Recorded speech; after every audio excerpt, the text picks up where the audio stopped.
جب حالات بہت کٹھن ہو گئے مکہ المکرمہ کے اور اللہ کی طرف سے ہجرت کا حکم آنے والا تھا تو حضرت ابو بکر رضی اللہ تعالی عنہ کو حضور نے کہا کہ اے ابو بکر تیار رہنا، امر الہی کے آتے ہی ہم اس شہر کو چھوڑ دیں گے۔ اور پھر وہ وقت آیا کہ جب کفار نے حضور کے گھر کا محاصرہ کر لیا، آقا کریم علیہ السلام کو معاذ اللہ شہید کرنے کے ارادے سے ارد گرد جمع ہو گئے۔ آقا کریم علیہ السلام نے ہاتھ میں خاک پکڑی اور سورہ یاسین پڑھتے ہوئے ان کی آنکھوں میں جھونکتے ہوئے حضور گزر گئے اور انہیں پتہ بھی نہ چلا، اور وہ مکان کا محاصرہ کیے ساری رات کھڑے رہے۔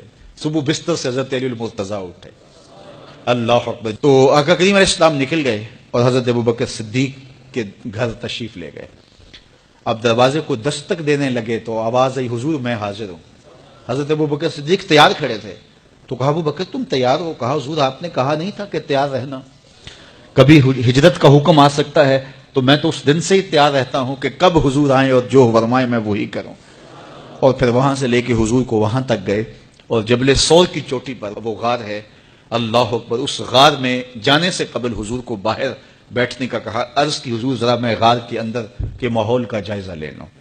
غار کے اندر اترے، پہلے اس کو صاف کیا غار کو، پھر دیکھا جگہ جگہ سوراخ تھے تو اپنا امامہ پھاڑ کے قمیض اتار کے اس کے ٹکڑے کر کے ان سوراخوں میں کپڑا دے دیا۔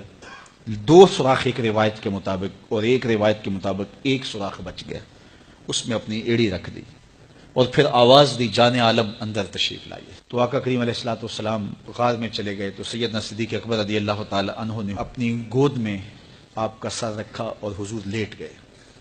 اللہ اکبر، کیا منظر ہوگا! صدیق اکبر نے حضور کو دیکھا اور جی بھر کے دیکھا اور ایسا دیکھا کہ کوئی اور شریک بھی نہیں تھا۔ یہ واقعہ حضرت سیدنا عمر سے روایت ہے، کتب سیاہ میں ہے، اور حضرت عمر رضی اللہ تعالی عنہ یہ بات بیان کرتے ہوئے رو پڑے اور آپ کہا کرتے تھے کہ ابو بکر یہ غار والی نیکی مجھے دے دیں اور میری ساری زندگی کی نیکیاں لے لیں۔ اللہ اکبر۔ تو حضور علیہ السلام حضرت ابو بکر صدیق کی آغوش میں ہیں۔ اب ہوا کیا کہ سانپ نے جب ہر راستہ مسدود پایا تو خیر وہ اس راستے پہ پہنچا جہاں انسانی گوشت نظر آیا، تو سانپ نے پھر ڈنگ لگایا۔ سانپ کا ڈنگ اچانک، تو انسان تو کپ کپا کے رہ جاتا ہے، اچانک تو چونٹی کاٹ جائے تو انسان کپ کپا کے رہ جاتا ہے، چھپکلی گر جائے اچانک تو بندہ اپنے وجود کو جو ہے وہ متوازن نہیں رکھ پاتا، تو نیچے سے سانپ اور وہ ڈنگ لگا رہا ہے۔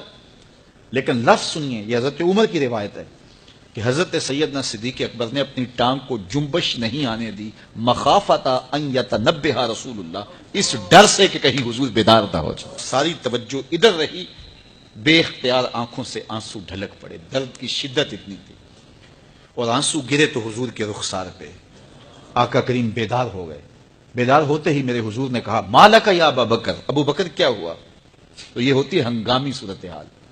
ہنگامی صورتحال میں کسی کو پکاریں یا کسی کو کوئی جواب دیں تو مروجہ آداب کی رعایت کے ساتھ جو لفظ بولے جاتے ہیں وہ ترک کرنے پڑتے ہیں۔ اس مائک میں کرنٹ تھا تو میں قریب ہونے لگا تو آپ نے مجھے متنبہ کرنا تھا، تو میرے ساتھ آپ بہت پیار کرتے ہیں، بہت محبت کرتے ہیں، تو آپ نے اگر مجھے یہ بتانا ہو کہ اس میں کرنٹ ہے اور اگر آپ نے منہ قریب کر لیا تو آپ کو نقصان پہنچ سکتا ہے، تو میرے نام کے ساتھ 20 القاب لیں گے؟ آپ نہیں لیں گے، آپ جلدی جلدی جو ہے وہ مجھے کہیں گے جناب یہاں کرنٹ ہے، تو میں یہیں سے رک جاؤں گا۔